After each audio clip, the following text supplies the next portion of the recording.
মানুষ পশ্চাৎদেশ প্রদর্শন করে দিয়েছে অবৈধ ইউনূসের প্রতি। অবৈধ ইউনূসকে মানুষ বর্জন করেছে এবং বিদায়ের ঘন্টা বেজে গেছে, বিদায়ের সুর চারিদিক থেকে শোনা যাচ্ছে। আগামীকাল থেকে 14, 15, 16, 17 আমরা আন্দোলনের কর্মসূচি ঘোষণা করেছি। 14, 15 সারা দেশে বিক্ষোভ কর্মসূচি পালিত হবে। 16, 17 সারা বাংলাদেশে সর্বাত্মক শাটডাউন পালিত হবে। বঙ্গবন্ধু কন্যা দেশরত্ন শেখ হাসিনা কিন্তু স্পষ্ট একটি ডাক দিয়েছেন, স্পষ্ট একটি ম্যান্ডেট দিয়েছেন। সেই ম্যান্ডেটটি হচ্ছে ইউনূসের পতন না হওয়া পর্যন্ত আন্দোলন চলবে। বাংলাদেশকে জঙ্গিদের দেশে পরিণত করেছেন, বাংলাদেশ আজকে শীর্ষ দুর্নীতিবাজদের দেশে পরিণত করেছেন। কারণ একজন সাবেক সচিবই বলেছেন যে 7 জন উপদেষ্টা সীমাহীন দুর্নীতি করছেন। ইউনূস এর নেতৃত্বে যে কোটি কোটি টাকা বিদেশে পাচার হয়েছে, সব অপশক্তির মূল অপনায়ক হচ্ছেন এই অবৈধভাবে অসাংবিধানিকভাবে ক্ষমতা দখলকারী ডক্টর ইউনূস। তার পদত্যাগের চূড়ান্তভাবে তার পদত্যাগের দাবিতেই আমাদের এই কর্মসূচি। আপনার কাশেম চাচাও সম্ভবত একদিন গিয়েছিলেন ওই যে কিসের আশা কইরা তোমার ভাতারের ভাত চাঙ্গে। হ্যাঁ, তো সেই ভাষায় আমি বলতে চাই যে আসলে যেই আশা করে তরুণ প্রজন্মকে রাস্তায় নামানো হয়েছিল, তাদেরকেই মেটিকুলাস ডিজাইনের মধ্য দিয়ে হত্যা করে তাদের রক্তের উপর, তাদের লাশের উপর পাড়া দিয়ে এই অবৈধ ইউনূস ক্ষমতার মসনদে বসে তাদেরকেই সবচেয়ে বেশি প্রতারিত করেছে এই অবৈধ ইউনূস, অসাংবিধানিক ইউনূস। সে মার সাথে দেখা করতে গেছে ছাত্রলীগের আরিফ, দেখা করতে পারেনি, রক্তাক্ত অবস্থায় বাসার সামনে পড়ে রয়েছে। বাবা নামাজ পড়তে বের হয়েছে, দেখে ছেলের রক্তাক্ত লাশ। এরকম শত শত আরিফের বাবার আত্মনাদ হাজার। আপনি জয় বাংলার স্লোগান দিয়েছে বলে চাঁপাইনবাবগঞ্জের ছাত্রলীগের 2টি ছেলেকে পিটিয়ে হত্যা করেছে। আপনি রাজশাহী বিশ্ববিদ্যালয় ছাত্রলীগকে তো পরে একটি বিশ্ববিদ্যালয়ে চাকরি করতো, সে পঙ্গু বাচ্চা শিশুর জন্য ওষুধ কিনতে গিয়েছিল, তাকে পিটিয়ে হত্যা করেছে। আজকে বাংলাদেশ আমার মনে 71কে হার মানিয়ে গিয়েছে। আজকে সারা বাংলাদেশ হাজারি আত্মনাদ। আমি মনে করি এই সরকার যত ক্ষমতায় থাকবে তত বাংলাদেশ ধ্বংসের দ্বার প্রান্তে চলে যাবে। দেশের সার্বিক পরিস্থিতি জানেন, আমার অত ব্যাখ্যা করার প্রয়োজন নেই। আজকের বিষয়টি আপনি জানেন, ডক্টর ইউনূস সাহেব গতকাল আজকে জাতির উদ্দেশ্যে ভাষণ দিয়েছেন এবং তার নানাবিধ কর্মকাণ্ড দেশবাসী দেখছে। আওয়ামী লীগের পক্ষ থেকে সাধারণ মানুষকে নিয়ে লকডাউন পালিত হয়েছে। সার্বিক পরিস্থিতিটা আপনি একটু বলেন যে কি হতে যাচ্ছে, এর পরবর্তীতে আমরা আওয়ামী লীগের কর্মসূচি নিয়ে আলোচনা করব। জি, ধন্যবাদ খন্দকার ইসমাইল ভাই। আজকের এই অনুষ্ঠানে আমার সাথে বিজ্ঞ আলোচক হিসেবে উপস্থিত রয়েছেন বাংলাদেশ আওয়ামী লীগের সংগ্রামী সাংগঠনিক সম্পাদক, বাংলাদেশ ছাত্রলীগের একজন সোনালী অর্জন, শেখ হাসিনা স্নেহধন্য জনাব SM কামাল হোসেন ভাই, মাননীয় সাংসদ। যারা এই অনুষ্ঠানটি দেখছেন দেশে বিদেশে যে যেখানে বসে, সকলকে আমার প্রাণের চেয়ে প্রিয় সংগঠন বাংলাদেশ ছাত্রলীগের পক্ষ থেকে মুজিবীয় শুভেচ্ছা, রক্তিম অভিবাদন। আজকে প্রথমেই আপনার এই বহুল প্রচারিত অনুষ্ঠানের মধ্য দিয়ে আমি বাংলাদেশ ছাত্রলীগের অজস্র লক্ষ লক্ষ নেতা কর্মীদেরকে অন্তঃস্থল থেকে ধন্যবাদ, কৃতজ্ঞতা এবং ভালোবাসা জানাতে চাই। পাশাপাশি বঙ্গবন্ধু কন্যা দেশরত্ন শেখ হাসিনার পক্ষ থেকে সরাসরি তাদেরকে ধন্যবাদ এবং কৃতজ্ঞতা জানাতে চাই যে তারা যে দেশের জনগণকে সাথে নিয়ে, ছাত্র সমাজকে সাথে নিয়ে, দেশের কৃষক, শ্রমিক, মজুর, খেটে খাওয়া মানুষদেরকে সাথে নিয়ে শেখ হাসিনার বিরুদ্ধে অবৈধ অসাংবিধানিক ফ্যাসিস্ট ইউনূসের অবৈধ ICT ট্রাইব্যুনালের বিচারের এই প্রহসনকে প্রত্যাখ্যান করে বাংলাদেশ আওয়ামী লীগ ঘোষিত লকডাউন কর্মসূচিকে সফলভাবে বাস্তবায়ন করেছে। এই জন্য তাদেরকে শুভেচ্ছা জানাচ্ছি, ভালোবাসা জানাচ্ছি। আজকের এই লকডাউন কর্মসূচি প্রমাণ করে যে বাংলাদেশ কখনোই স্বাধীনতা বিরোধীদের আতুর ঘরে পরিণত হয়নি, হবে না। যুগে যুগে কালে কালে এই দেশ বিরোধী, দেশদ্রোহী, রাষ্ট্রদ্রোহী শক্তি জেগে উঠে মাথা চারা দিয়ে দেশকে ধ্বংস করার চেষ্টা করেছে। সেই চেষ্টা এখনো অব্যাহত রয়েছে, অব্যাহত আছে। কিন্তু আমরা স্পষ্টত বলতে চাই, দেশের মানুষ কিন্তু আপনাদেরকে লাল কার্ড দেখিয়ে দিয়েছে। দেশের মানুষ কিন্তু আপনাদেরকে ঘৃণা ভরে প্রত্যাখ্যান করেছে। দেশের মানুষ কিন্তু আপনাদেরকে ইতিমধ্যে নো বলে দিয়েছে। No means no. ইউনূস, আপনি সময় থাকতে নিজের জ্ঞান বুদ্ধিকে শানিত করেন। বয়স হয়েছে কিন্তু পড়াশোনা তো করেছেন, যথেষ্ট শিক্ষিত মানুষ। আপনি নিজেকে প্রশ্ন করুন দেশের মানুষ কি চায়, আপনি সেই প্রশ্নের উত্তর লাল কার্ড দেখিয়েছে বলতে আপনি কি বুঝাতে চাচ্ছেন? কিভাবে লাল কার্ড দেখিয়েছে, কিভাবে জনগণ বুঝবে যে ইউনূস সরকারকে লাল কার্ড দেখিয়েছে? এই যে আজকে যে জনগণের স্বতঃস্ফূর্ত লকডাউন কর্মসূচি পালন, আজকে আপনি যদি ঢাকা শহরের রাস্তাঘাট দেখেন, যেখানে প্রতিদিন যদি 100%র মধ্যে একটি গাড়ি আজকে চলেছে কিনা সন্দেহ। আজকে পাবলিক পরিবহনের চিত্রগুলো আপনি দেখেন, অফিস আদালতে মানুষের উপস্থিতি দেখেন, স্কুল কলেজ বিশ্ববিদ্যালয়ের শিক্ষার্থীদের উপস্থিতি দেখেন, তাহলেই আপনি বুঝতে পারবেন লকডাউন কর্মসূচি জনগণ কতটুকু সফলভাবে গ্রহণ করেছে এবং এই অবৈধ অসাংবিধানিক খুনি ফ্যাসিস্ট ইউনূসকে কিভাবে লাল কার্ড দেখিয়েছে, এটি আপনি সহজেই বুঝতে পারবেন। আর বর্তমান সময় কি মনে হচ্ছে আপনি জিজ্ঞেস করেছেন খন্দকার ইসমাইল ভাই, একটু কটু ভাষাই বলতে চাই, মানুষ পশ্চাৎদেশ প্রদর্শন করে দিয়েছে অবৈধ ইউনূসের প্রতি। অবৈধ ইউনূসকে মানুষ বর্জন করেছে এবং বিদায়ের ঘন্টা বেজে গেছে, বিদায়ের সুর চারিদিক থেকে শোনা যাচ্ছে। ইতিমধ্যে রাষ্ট্রদূত হয়ে রাষ্ট্র ত্যাগ করার জন্য বিভিন্ন সিদ্দিকী পরিবার বলি, মোর্শেদ গ্রুপ বলি, অর্থাৎ ওই লামিয়া মোর্শেদগঞ্জ এবং ঢাকা বিশ্ববিদ্যালয়ের ভিসি তো ইতিমধ্যে তিনি নিযুক্ত হয়েই গেছেন এক প্রকার রাষ্ট্রদূত, এবং লুৎফি সিদ্দিকী, তার বোন, ছোট বোন সম্ভবত হুসনে সিদ্দিকী বা হুমাম কিছু একটা সিদ্দিকী, তারা রাষ্ট্রদূত হওয়ার জন্য ইতিমধ্যেই চেষ্টা শুরু করেছেন। কোন কোন দেশ তাদের চুজিং সেগুলোও চূড়ান্ত হয়ে গিয়েছে এবং লামিয়া মোর্শেদ কোন দেশে যাবেন, ইউরোপের কোন একটি দেশ, সেটিও কিন্তু আলোচনায় রয়েছে। সুতরাং ঘন্টা বেজে গেছে, বিদায়ের সুর শোনা যাচ্ছে, প্রস্তুতি নেওয়া হচ্ছে কিভাবে দ্রুততার সহিত সেফ এক্সিট নিশ্চিত করা যায়। চারিদিকে সেফ এক্সিটের যে একটি আওয়াজ আমরা শুনতে পাচ্ছি, এর মধ্যে দিয়ে আপনারা বর্তমান পরিস্থিতিকে অনুধাবন করতে পারবেন। আর পাশাপাশি আজকে ইতিমধ্যেই বাংলাদেশ সেনাবাহিনীকে আমরা ধন্যবাদ জানাতে চাই, বাংলাদেশ সেনাবাহিনীর দেশপ্রেমিক সদস্যদের প্রতি আমরা সালাম শুভেচ্ছা জানাতে চাই। আমরা বিশ্বাস করি দেশপ্রেমিক, দেশ রক্ষার শপথ গ্রহণকারী বাংলাদেশ সেনাবাহিনী বাংলাদেশের মানুষের সাথে থাকবে।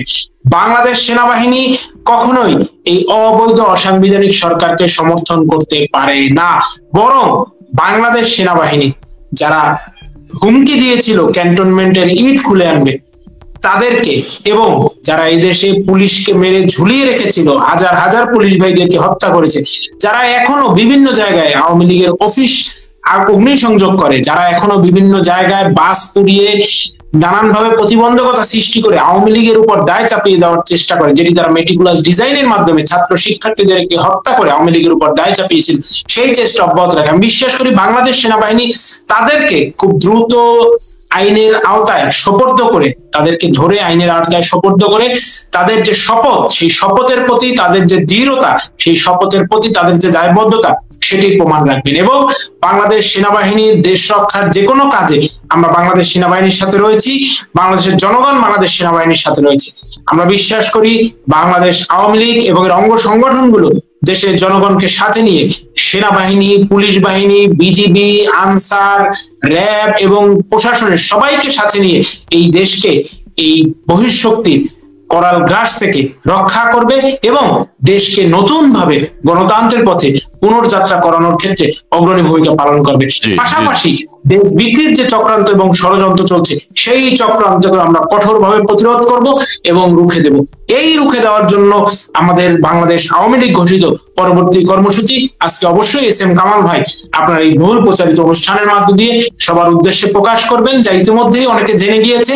এবং বঙ্গবন্ধু কন্যা দেশরত্ন শেখ হাসিনা কিন্তু স্পষ্ট একটি ডাক দিয়েছেন, স্পষ্ট একটি ম্যান্ডেট দিয়েছেন। সেই ম্যান্ডেটটি হচ্ছে ইউনূসের পতন না হওয়া পর্যন্ত আন্দোলন চলবে। সুতরাং আমাদের ম্যান্ডেট একটাই, আমাদের টার্গেট একটাই, আমাদের লক্ষ্য একটাই, আমাদের উদ্দেশ্য একটাই। এই অবৈধ, অগণতান্ত্রিক, ফ্যাসিস্ট, অসাংবিধানিক, খুনি, ভণ্ড, টাউট, প্রতারক, 420 মিথ্যাবাদী ইউনূস বাংলার মানুষের ভাগ্য নিয়ে আর ছিনিমিনি খেলতে পারবে না। ওকে আর বাংলার মানুষের ভাগ্য নিয়ে ছিনিমিনি খেলতে দেওয়া হবে না। খুব দ্রুততার সহিত জনগণকে সাথে নিয়ে এই অবৈধ সরকারের পতন ঘটিয়ে আমরা দেশকে পুনরায় গণতন্ত্রের পথে ফিরিয়ে আনবো এবং বাংলাদেশকে সাংবিধানিক উপায়ে পরিচালনার ক্ষেত্রে আমরাই নিশ্চয়তা প্রদান করব। ওকে ওকে, অনেক ধন্যবাদ শেখ ইনান আপনাকে। আমরা পরিস্থিতি জানি, ডক্টর ইউনূস সাহেব যখনই কোনো বক্তব্য দেন দেশে অশান্তি সৃষ্টি হয়, তিনি জাতির উদ্দেশ্যে যখনই ভাষণ দেন দেশে একটা বিশৃঙ্খলা তৈরি হয়। এখন তিনি জাতির উদ্দেশ্যে ভাষণ দিয়েছেন আজকে, এটা নিয়েও নানান কথা বলা হচ্ছে, তিনি কি করেছেন কি ব্যর্থতা তার ভাষণের মধ্যে সেগুলো ফুটে উঠেছে। আমি সেদিকে এখন আর যাবো না। আজকে সারাদিন কি হয়েছে বা গত 2-3 দিন কি হয়েছে, দেশে যে লকডাউন পালিত হয়েছে, এখানে ষড়যন্ত্র করেছে কারা, ককটেল ফুটিয়েছে কারা, আন্দোলন করেছে কারা, জ্বালাও পোড়া করেছে কারা, সেগুলো আমি যাব না। এগুলো জনগণ বুঝে গেছে, এগুলো যে একটা চক্রান্ত ম্যাটিকুলাসলি ডিজাইন করে এগুলো করা হয়েছে। আর সেই বিষয়টা বাদ দিয়ে আজকের লকডাউন আপনারা বলছেন বা দেশবাসী বলছে সফল হয়েছে। এই লকডাউন তো শেষ, শেখ হাসিনার মামলার রায় তারা 17 তারিখে ঘোষণা করেছে, 17 নভেম্বর। এই পরিপ্রেক্ষিতে সবচেয়ে গুরুত্বপূর্ণ কথা যেটি, বাংলাদেশ আওয়ামী লীগ জনগণকে নিয়ে নেক্সট আন্দোলন কি বা কর্মসূচি কি? জি প্লিজ। আপনাকে ধন্যবাদ। আপনি আমাদের বাংলাদেশ আওয়ামী লীগের পক্ষ থেকে আমরা যে কর্মসূচি ঘোষণা করছি,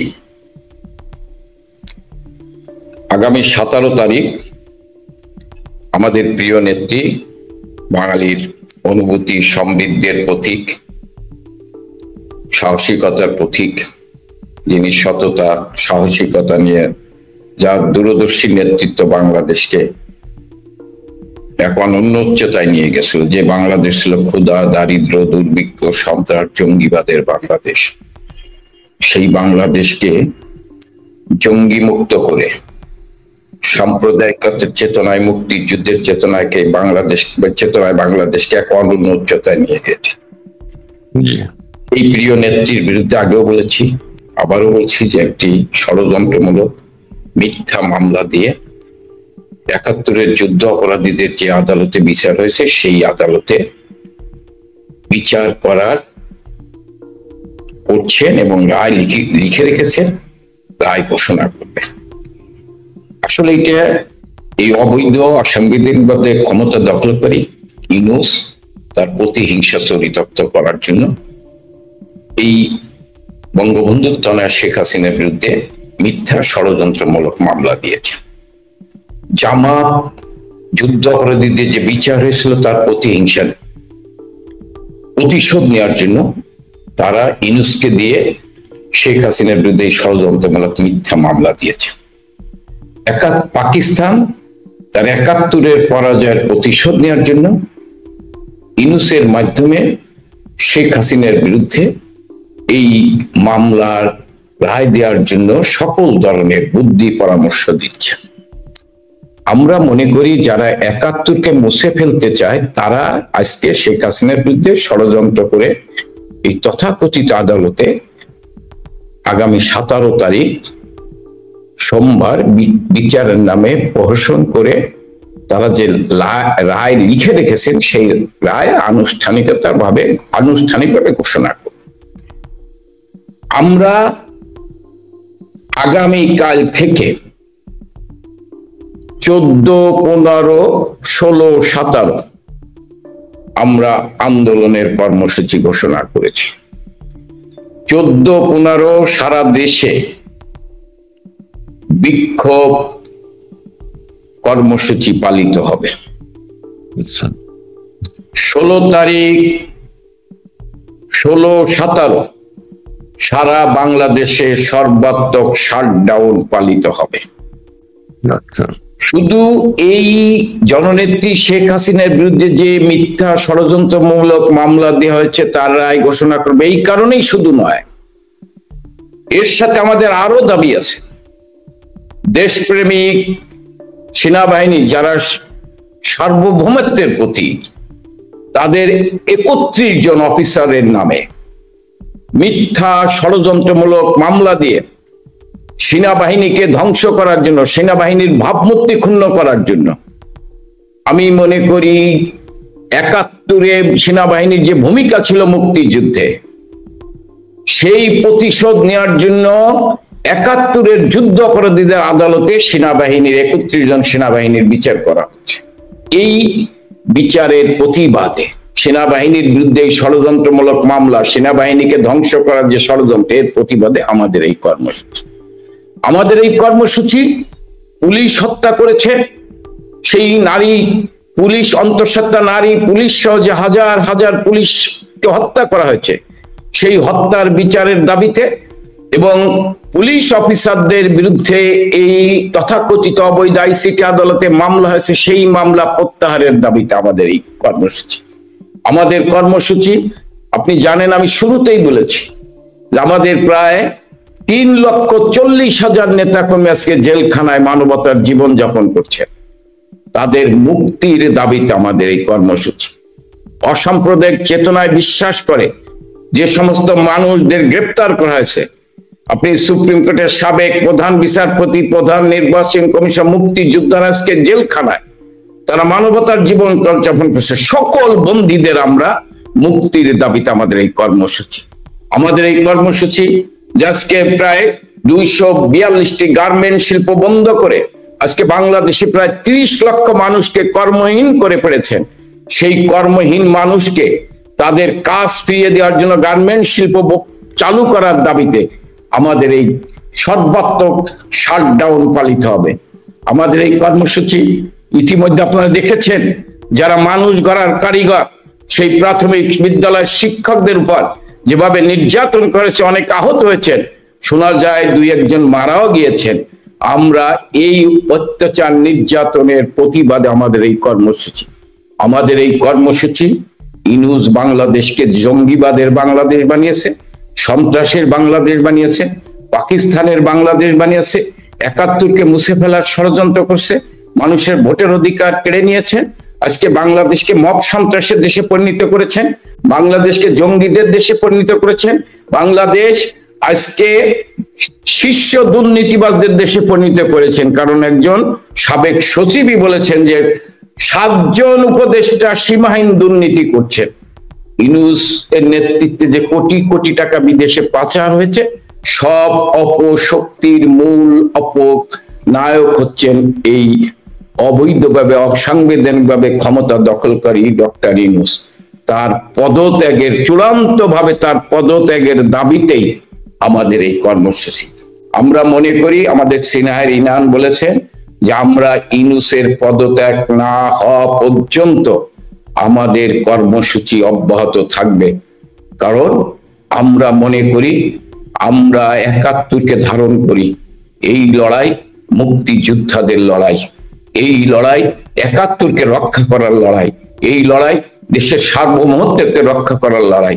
আর এই লড়াইয়ে আমাদের জিততে হবে। কারণ আজকে তাদের মূল লক্ষ্য হচ্ছে শেখ হাসিনা মানে বাংলাদেশ। ওরা শেখ হাসিনার বিরুদ্ধে ষড়যন্ত্র করছে, মানে বাংলাদেশের বিরুদ্ধে ষড়যন্ত্র করছে। বাংলাদেশকে রক্ষা করতে হলে আজকে সর্বাত্মক আন্দোলনের ডাক আমাদের প্রিয় নেত্রী পক্ষ থেকে দেওয়া হবে। ইউনূসের পদত্যাগ না হওয়া পর্যন্ত আমাদের আন্দোলন চলবে। কিন্তু আপাতত 14-15 আমাদের বিক্ষোভ, 16-17 সর্বাত্মক শাটডাউন পালিত হবে। এই কর্মসূচি আমরা এটাকে জনগণকে সম্পৃক্ত করার কোন, জনগণকে কিভাবে সম্পৃক্ত করবেন জি, আমরা জনগণকে ইতিমধ্যে আমরা ধরেন জনগণের সাথে আমরা বিভিন্ন জেলায় তৃণমূলের নেতা কর্মীদের সাথে অনলাইনে আমরা কথা বলছি। কারণ বাংলাদেশের মিডিয়া তো প্যারালাইজড। জি জি, মিডিয়াতে মুক্তিযোদ্ধা নাই, মিডিয়াতে 71 নাই, মিডিয়াতে সাধারণ মানুষ নাই, শ্রমজীবী মানুষ নাই। আজকে দেখেন, 9ম শ্রেণীর একটি ছাত্র, তাকে গ্রেপ্তার করা হয়েছে। পত্রিকায় সাফল্য দেখিয়েছে ধানমন্ডি থানা, দেখেছি। হ্যাঁ, সেই তাতে কোনো পত্রিকায় নিউজ নেই, 9ম শ্রেণীর ছাত্র। তা আমি মনে করি আমরা এই অনলাইনে আমাদের তৃণমূলের নেতা কর্মীদের সাথে কথা বলে, তাদের সাথে মত বিনিময় করে, এবং তারাই সাধারণ মানুষকে আজকে, যেহেতু সামাজিক যোগাযোগের মাধ্যমে আমরা সাধারণ মানুষের কাছে, এই যে আপনার মাধ্যমে আমরা সাধারণ মানুষের কাছে মেসেজ দিচ্ছি, এই মেসেজ আমাদের ক্ষমতা হয়ে যাওয়ার জন্য আমরা এই আন্দোলন করছি না। আমরা আন্দোলন করছি বাংলাদেশকে রক্ষা করার জন্য, 71কে রক্ষা করার জন্য, বাংলাদেশের মানুষকে রক্ষা করার জন্য। কারণ ইউনূস থাকলে বাংলাদেশ থাকবে না, ইউনূস থাকলে 71 থাকবে না, স্বাধীনতা থাকবে না। বাংলাদেশের শ্রমজীবী মানুষ আরো দিনে দিনে শ্রমজীবী মানুষ বেকার হয়ে পড়বে, কর্মহীন হয়ে পড়বে। এই কারণে আপনি দেখেছেন রিকশাওয়ালা থেকে শুরু করে ব্যবসায়ী আজকে সবাই এই আন্দোলনে রাস্তায় নামে নেই, কিন্তু সমর্থন করেছে। লোকে বলছেন যে আপনারা আন্দোলনটা আরো আগে শুরু করলেন না কেন? দেশ তো অধঃপতনে যাচ্ছিল, 17 মাস হয়ে 14 মাস বা 15 মাস হয়ে গেছে। এই সংক্ষেপে বলেন, তারপর আপনার ইনান সাহেবের কাছে যাবো। আমি দেখেন, আমরা 10ই নভেম্বর থেকে কিন্তু আমরা কর্মসূচি দেওয়া শুরু করেছি গত বছর। হ্যাঁ, গত বছর। আপনি 24-এর 10ই নভেম্বর থেকেই আমরা কর্মসূচি, নূর হোসেন দিবস থেকে আমরা কর্মসূচি দেওয়া শুরু করেছি। আমাদের উপর, আমি তো আপনার বর্ণনা দিলাম যেভাবে আমাদের নেতা কর্মীদের উপর নির্যাতন, অত্যাচার করা হচ্ছে, মানবতার জীবনযাপন করছে। বাবা মার সাথে দেখা করতে গেছে, ছাত্রলীগের আরিফ দেখা করতে পারেনি, রক্তাক্ত অবস্থায় বাসার সামনে পড়ে রয়েছে। বাবা নামাজ পড়তে বের হয়েছে, দেখে ছেলের রক্তাক্ত লাশ। এরকম শত শত আরিফের বাবার আত্মনাদ হাজারি। আপনি জয় বাংলার স্লোগান দিয়েছে বলে চাঁপাইনবাবগঞ্জের ছাত্রলীগের 2টি ছেলেকে পিটিয়ে হত্যা করেছে। আপনি রাজশাহী বিশ্ববিদ্যালয় ছাত্রলীগ করতে, পরে একটি বিশ্ববিদ্যালয় চাকরি করতো, সে পঙ্গু বাচ্চা শিশুর জন্য ওষুধ কিনতে গিয়েছিল, তাকে পিটিয়ে হত্যা করেছে। এমনি ভাবে যদি বর্ণনা দেয়, বাংলাদেশের আজকে হাজারি আত্মনাদ, স্বামী হারাই স্ত্রীর আত্মনাদ, সন্তান হারা বাবার আত্মনাদ, সন্তান হারা মায়ের আত্মনাদ। আজকে বাংলাদেশ আমার মনে 71কে হার মানিয়ে গিয়েছে। আজকে সারা বাংলাদেশ হাজারি আত্মনাদ। আমি মনে করি এই সরকার যত ক্ষমতায় থাকবে, তত বাংলাদেশ ধ্বংসের দ্বার প্রান্তে চলে যাবে। জি, অনেক ধন্যবাদ কামাল সাহেব আপনাকে। আমরা কর্মসূচি জানলাম, প্রিয় দর্শক আপনারাও জেনেছেন। পলিটিক্যাল লেন্সে আপনাদেরকে স্বাগত জানাচ্ছি যারা এই মাত্র যুক্ত হয়েছেন। আমরা এখন শেখ ইনান আপনার কাছে যাব। আমরা কামাল সাহেবের কাছে বিস্তারিত শুনলাম এবং কর্মসূচিগুলো শুনলাম। তার কাছে বক্তব্য শুনে যেটি মনে হয়েছে, যে যেসব সংগঠন, যেসব প্রতিষ্ঠান বা শিক্ষা প্রতিষ্ঠান বলতে সেনাবাহিনী, সবাইকে সম্পৃক্ত করা হয়েছে আন্দোলন। সবার দাবিতেই আন্দোলন, মানে এই আওয়ামী লীগ আগামী কর্মসূচি ঘোষণা করেছে। আপনি ছাত্র সংগঠনের নেতা, বাংলাদেশ ছাত্রলীগের সাধারণ সম্পাদক, সেই হিসেবে আপনাদেরও একটা ব্যাপক ভূমিকা আছে আন্দোলনকে সংগঠিত করার জন্য। সেই ক্ষেত্রে আপনারা কি ভূমিকা পালন করছেন? জি, ধন্যবাদ। দেখুন, ছাত্রলীগ তো দেশের সকল গণতান্ত্রিক আন্দোলনের জান প্রাণ। এদেশের মানুষের ভোট ভাতের অধিকার আদায়ের আন্দোলন বলেন, স্বাধীনতার আন্দোলন বলুন, দেশ রক্ষার আন্দোলন বলুন, গণতন্ত্র রক্ষার আন্দোলন বলুন, বুলেট বেয়োনেটের ভয়াল ছোবল থেকে দেশের দানবীয় বিদ্যালয়গুলোকে বঙ্গবন্ধু কন্যা দেশরত্ন শেখ হাসিনার নেতৃত্বে মানবিক বিদ্যালয়ে পরিণত করার আন্দোলন বলুন, সকল ক্ষেত্রেই তো ছাত্রলীগ অগ্রণী ভূমিকা রেখেছে। এবং এই যে ফ্যাসিস্ট অবৈধ ইউনূস বিরোধী যে আন্দোলন, এই আন্দোলনেও কিন্তু যেভাবে কামাল ভাই বললেন, এটি আসলে বাস্তবতা। সেই 2024 সালের 10 নভেম্বর বাংলাদেশ আওয়ামী লীগ প্রথম আনুষ্ঠানিক কর্মসূচি গ্রহণ করে। তার আগেই কিন্তু 22-23 অক্টোবর থেকেই ছাত্রলীগ নিয়মিতভাবে মিছিল মিটিং শুরু করে। ঢাকা বিশ্ববিদ্যালয়ের মধুর ক্যান্টিন, ধানমন্ডি 32-এর চত্বর, এসব জায়গা থেকে কিন্তু ছাত্রলীগ অগ্রণী ভাবে এই আন্দোলন শুরু করে। এটি নিয়ম, এটি হয়। যখন কামাল ভাইরা ছাত্র ছিলেন, ছাত্রলীগ করেছেন, তারাই ওই 75 পরবর্তী সময় আন্দোলন করেছেন। যখন 71-এর স্বাধীনতা যুদ্ধের আন্দোলন হয়, তখন যারা ছাত্র ছিল, ছাত্রলীগের নেতা ছিল, কর্মী ছিল, তারাই আন্দোলন শুরু করেছে। এটি আসলে আলাদাভাবে ক্রেডিট নেওয়ার বা ক্রেডিট দেওয়ার কিছু নেই। ছাত্ররা দেশের রক্ষার ক্ষেত্রে আন্দোলন করবে, ছাত্ররা দেশকে রক্ষার ক্ষেত্রে অগ্রণী ভূমিকা পালন করবে। এটি যুগে যুগে কালে কালে হয়েছে, এখনো হচ্ছে। আমরা স্পষ্টত বলতে চাই শিক্ষার্থীদেরকে যে আমরা যদি তরুণ প্রজন্মের বার্তাটাকে ধারণ করি, তরুণ প্রজন্ম কিন্তু নিজেদেরকে প্রতারিত মনে করছে অনেক ক্ষেত্রে। এটি সত্য, এটি আমাদের অস্বীকার করার সুযোগ নেই, উপায় নেই। যে গত 24 জুলাই আগস্টে যে মেটিকুলাস ডিজাইনের মাধ্যমে প্রেক্ষাপট ঘটানো হয়, সেই প্রেক্ষাপটে কিন্তু অনেক তরুণরা আমাদের আওয়ামী লীগ সরকারের বিরুদ্ধে চলে গিয়েছিল। তাদেরকে ভুল বোঝানো হয়েছিল, they are misleaded, they are misguided, but now they feel cheated. এখন তারা নিজেদেরকে প্রতারিত মনে করছে, তারা মনে করছে তাদের সাথে চিট হয়েছে। কারণ তারা স্লোগান তুলেছিল কোটা না মেধা, মেধা মেধা।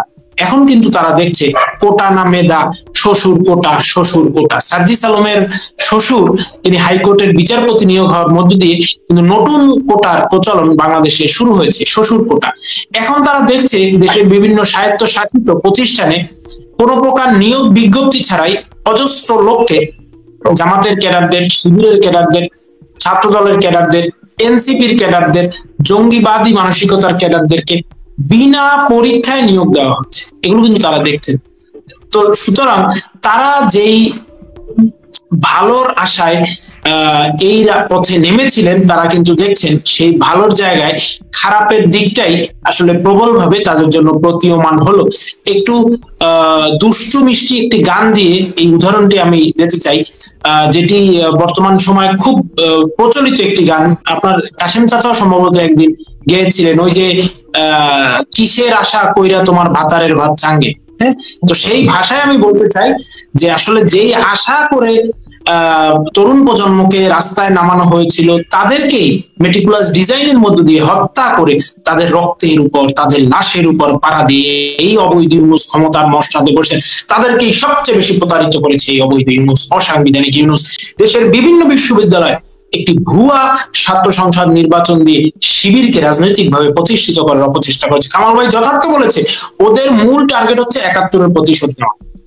যেভাবে এই অবৈধ আইসিটি ট্রাইব্যুনালে সেনাবাহিনীর কর্মকর্তাদেরকে বিচারের সম্মুখীন করা হচ্ছে, বিচারের কাঠগড়ায় দাঁড় করানো হচ্ছে, বিচার নাটক, বিচার গেম খেলা হচ্ছে তাদেরকে নিয়ে।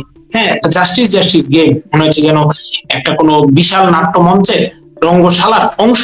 সেই খেলার কারণ কি? কারণ হচ্ছে ৭১ সালে বাংলাদেশ সেনাবাহিনীর এক ঝাঁক অফিসার সদস্য, তারা যখন পাকিস্তান আর্মির সাথে না থেকে তারা বাংলাদেশের পক্ষে কাজ করে দেশের স্বাধীনতায় অগ্রণী ভূমিকা রেখেছিল, নেতৃত্ব দিয়েছিল। এই কারণেই তাদেরকে আজকে এই বিচারের সম্মুখীন করা হচ্ছে। আর আপনি যে প্রশ্নটি করেছেন যে আমরা সমাজের বিভিন্ন স্তরের লোকদেরকে সম্পৃক্ত করছি, দেখুন, বাংলাদেশ আওয়ামী লীগ একটি সামাজিক রাজনৈতিক সংগঠন। এই সমাজের প্রত্যেক মানুষকে নিয়ে আমরা বসবাস করতে চাই ভাই। আমরা কাউকে বাদ দিয়ে সমাজ বিনির্মাণ ভাবি না। আমরা সমাজের উঁচু নিচু মধ্যবিত্ত সকলকে নিয়ে বসবাস করার চিন্তা ধারণা করি। শেখ হাসিনা ঠিক সেভাবেই এই দেশটাকে গড়ে তুলেছিলেন। এদেশের নিম্ন স্তরের মানুষের জন্য, নিম্ন আয়ের মানুষের জন্য তিনি প্রায় ২০টির মতো সামাজিক সুরক্ষা ভাতা নিশ্চিত করেছেন। কিন্তু দুর্ভাগ্য, আজকে সেই দেশ একটি ভাগাড়ে পরিণত করার প্রয়াস চালাচ্ছে অবৈধ অসাংবিধানিক ইউনূস। আমরা সেনাবাহিনীর সদস্যদের সম্পৃক্ত করছি এমন নয়, আমরা পুলিশ বাহিনীর সদস্যদের সম্পৃক্ত করছি এমন নয়। আমাদের মেসেজ ক্লিয়ার, আমরা একটা রুল অফ ল চাই, আমরা বাংলাদেশে আইনের শাসন চাই, আমরা বাংলাদেশের সুশাসনের একটি রাষ্ট্র প্রতিষ্ঠা করতে চাই, যেই রাষ্ট্র গঠনের দিকে শেখ হাসিনা এই দেশকে অনেকটা এগিয়ে নিয়ে গেছে। দেখেন, আমরা এমন একজন মানুষের ফলোয়ার, এমন একজন মানুষের রাজনীতি করি যে শেখ হাসিনা। কেন বলছি সুশাসন, আইনের প্রয়োগ, আইনের শাসনের সাথে শেখ হাসিনার সম্পৃক্ততাটা অনেক বেশি। এটা কেন বলি? দেখেন, আমার, আপনার বা এই কামাল ভাইয়ের বাবাকে, মাকে, পরিবারের সবাইকে যদি এক রাতে এভাবে ব্রাশ ফায়ার করে মেরে ফেলা হতো, এরপর আমি যদি রাষ্ট্রের প্রধানমন্ত্রী আসনে বসতাম, বসে কি আমার আপনার কামাল ভাইয়ের কারো পক্ষে সম্ভব ছিল যে নিজের পরিবারকে এক রাতে শেষ করে দেওয়া খুনিদেরকে চোখের সামনে দেখে একেবারে নিয়মতান্ত্রিক উপায়ে দেশের একটা সাধারণ মানুষ তার পিতা মাতা হত্যার বিচার যেভাবে সম্পন্ন করে ঠিক সেভাবেই সম্পন্ন করা? ইসমাইল ভাই আপনি পারতেন না, আমি পারতাম না, কামাল ভাইও পারতেন না। আমরা হয়তোবা তাৎক্ষণিক স্পেশাল কোর্ট গঠন করে ওদের শাস্তি, যেহেতু ওদের স্বীকারোক্তি রয়েছে যারা বঙ্গবন্ধুকে এবং তার পরিবারকে হত্যা করেছে, সেই খুনিদের স্বীকারোক্তি ছিল, তাদেরকে তাৎক্ষণিকভাবে ফায়ারিং স্কোয়াডে দিয়ে আমরা হয়তোবা বিচার নিশ্চিত করি। শেখ হাসিনা সেটি করেননি। তিনি আইনের শাসনের উপর আস্থা রেখেছেন। তিনি তার পিতার যে অসমাপ্ত স্বপ্ন সুশাসনের বাংলাদেশ, সেই স্বপ্নকে কিন্তু তিনি অধরা হতে দেননি, বৃথা যেতে দেননি। তিনি খুব সুন্দরভাবে একদম আইনি প্রক্রিয়ায় এদেশের একটা গ্রামের মফস্বলের মেয়ে তার পিতা মাতা হত্যা হলে যেই প্রক্রিয়ায় বিচারটুকু পেত, শেখ হাসিনা ঠিক একই ভাবে সেই বিচারটুকুকে নিশ্চিত করেছেন। সুতরাং শেখ হাসিনার স্বপ্নের, তার পিতার স্বপ্নের সেই আইনের শাসনের বাংলাদেশটাকে আমরা বাস্তবায়ন করতে চাই। আমরা চাই এদেশে কৃষক, শ্রমিক, মজুর, খেটে খাওয়া মানুষ, ডাক্তার, ইঞ্জিনিয়ার, সেনা অফিসার, নৌ অফিসার, বিমান বাহিনীর অফিসার, পুলিশ অফিসার, সদস্য, সকল যে কোনো মানুষ, ডাক্তার, ইঞ্জিনিয়ার, যে যে পেশায় থাকুক না কেন, সকলে তার ন্যায্য অধিকার নিয়ে সুন্দরভাবে বসবাস করবে এবং কাউকে এই বিচারের নামে প্রহসনের খেলায় আর যেন বলি হতে না হয়।